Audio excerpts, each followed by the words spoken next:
ఇక సింహరాశి వారి యొక్క ఫలితాలు. అయితే ఈ వారం మీ గోచార గ్రహగతులు కనుక చూసుకున్నట్లయితే కాస్త మిశ్రమ ఫలితాలే కనపడుతూ ఉన్నాయి. చాలా జాగ్రత్తగా ఉండాలి.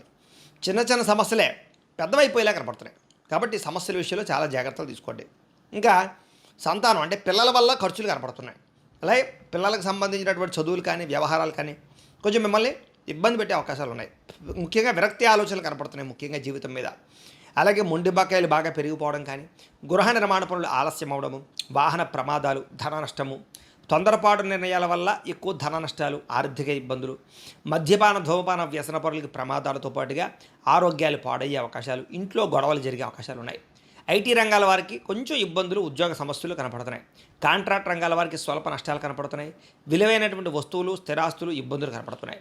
ముఖ్యంగా ధన సంబంధమైనటువంటి విషయాలు అంటే పెట్టుబడులు పెట్టేటప్పుడు, పాలసీలు కట్టేటప్పుడు, ఎవరికైనా డబ్బులు అప్పు ఇచ్చేటప్పుడు, అరువు ఇచ్చేటప్పుడు ఇలాంటి అన్ని విషయాల్లో జాగ్రత్తలు తీసుకోవాలి. కుటుంబంలో అనారోగ్య సమస్యల వల్ల మీకు ఆర్థికంగా ఇబ్బందులు కనపడుతున్నాయి. శారీరక అనారోగ్య సమస్యలు కొంచెం ఇబ్బంది పెడతాయని చెప్పొచ్చు. అలాగే ఇంటర్వ్యూల విషయంలో కానీ, వ్యవహార విషయంలో కానీ కొంచెం జాగ్రత్తలు తీసుకోవాలి. మంచివారిని అపార్థం చేసుకుని అవమానించే పరిస్థితి కనపడుతోంది.